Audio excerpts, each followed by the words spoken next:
어린 시절 정숙에게 아버지는 세상의 모든 정답을 아는 마법사였습니다. 작은 연구실에서 밤새 기계와 씨름하던 아버지의 등은 세상에서 가장 넓은 놀이터였죠. 아버지가 개발 중이던 초정밀 에너지 제어 기술은 가난한 부녀에게 유일한 희망의 빛이었습니다.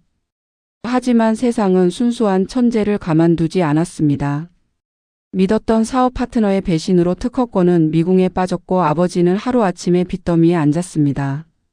충격으로 쓰러진 아버지는 거동조차 할 수 없는 몸이 되었고 정숙은 학업을 포기한 채 아버지의 손발이 되어 하루하루를 버텨냈습니다. 겨울바람이 창문을 때리던 어느 추운 밤 정숙은 약값을 벌기 위해 나갔던 고된 아르바이트를 마치고 돌아와 아버지를 간호했습니다. 낡은 집엔 온기조차 없었고 전기는 끊긴 지 오래였습니다. 작은 촛불 하나에 의지해 아버지의 마른 몸을 닦아주던 정숙은 밀려오는 피로를 이기지 못하고 그만 깜빡 잠이 들고 말았습니다. 쓰러진 촛불이 마른 장판을 태우고 커튼을 집어삼키는 데는 채 5분도 걸리지 않았습니다. 매캐한 연기에 눈을 뜬 정숙의 앞에는 지옥의 불길이 일렁이고 있었습니다. 그녀는 망설임 없이 아버지를 등에 업었습니다. 무너져 내리는 석가래 아래서 정숙은 오직 한 가지만을 기도했습니다. 제발 우리 아버지 한 번만 살려주세요. 가까스로 아버지를 집 밖으로 끌어낸 순간 정숙의 뒤로 집이 폭발하며 무너졌습니다. 그 충격으로 정숙은 머리를 크게 부딪히며 의식을 잃었습니다. 멀리서 들려오는 사이렌 소리. 그것이 정숙이 기억하는 마지막 세상의 소리였습니다. 아버지는 구급차에 실려갔고 정숙은 화염에 휩싸인 잔해 속에 홀로 남겨졌습니다. 병원에서 깨어난 정숙에게 남은 것은 온몸의 흉터와 텅 빈 머릿속뿐이었습니다. 나는 누구인가, 나는 어디서 왔는가. 병원에서는 그녀를 연고가 없는 화재 피해자로 분류했습니다. 기억을 잃은 그녀는 정처 없이 길을 떠났고 살기 위해 낯선 도시의 시장 골목으로 숨어들었습니다.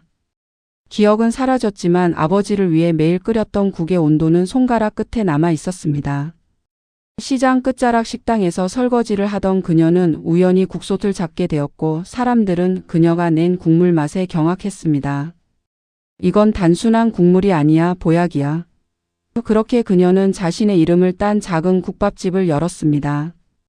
정숙의 국밥엔 특별한 비법이 있었습니다. 아버지가 연구하던 기술의 원리처럼 재료의 영양소를 최적으로 추출하는 그녀만의 정교한 배합법이었죠. 소문은 3시간에 퍼졌고 줄은 시장 입구까지 이어졌습니다. 그녀는 이제 기억 없는 국밥 여왕으로 불리며 평화를 찾는 듯 했습니다. 하지만 성공의 향기는 굶주린 늑대들을 불러 모았습니다.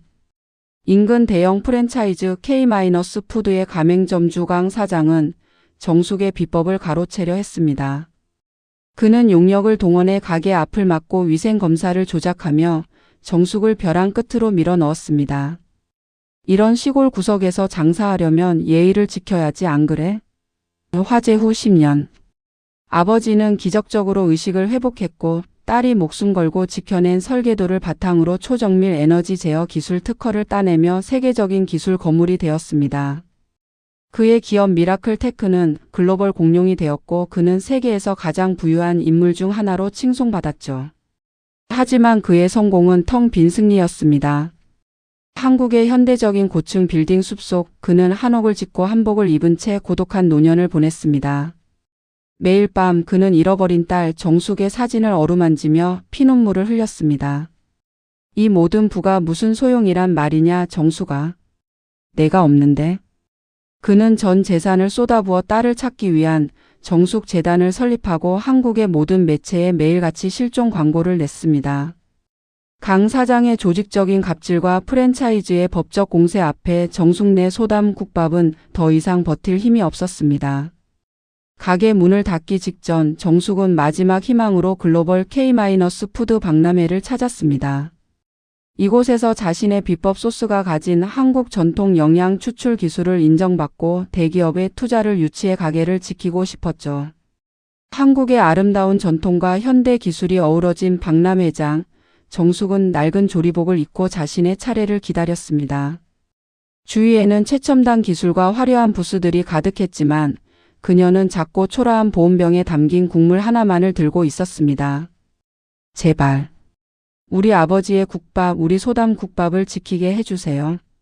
아버지는 재단 활동의 일환으로 박람 회장을 둘러보던 중 어디선가 익숙한 향기를 맡았습니다. 그것은 10년 전 가난했던 시절 딸이 자신을 위해 매일 끓여주던 그 따뜻하고 구수하며 세상 어디에도 없는 사랑의 향기였습니다. 아버지는 심장이 멈추는 듯한 충격에 휩싸였습니다. 한국의 수많은 화려한 음식 사이에서 그 소박하고 따뜻한 국물의 향기가 그를 운명적으로 이끌었습니다. 아버지는 향기를 따라 정신없이 걷던 그는 수많은 인파 속에서 작고 초라한 보온병을 들고 선 정숙과 마주했습니다.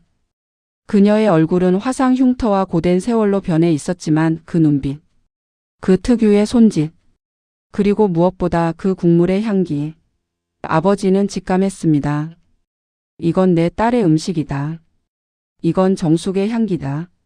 아버지는 떨리는 목소리로 그녀의 이름을 불렀습니다. 정숙아.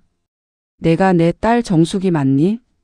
정숙은 낯선 노신사의 부름에 당황했지만 그의 눈을 마주하는 순간 가슴속 깊은 곳에서 요동치기 시작했습니다. 아버지는 그녀의 손을 잡고 오열하며 손목에 남은 작은 화상 흉터를 발견했습니다.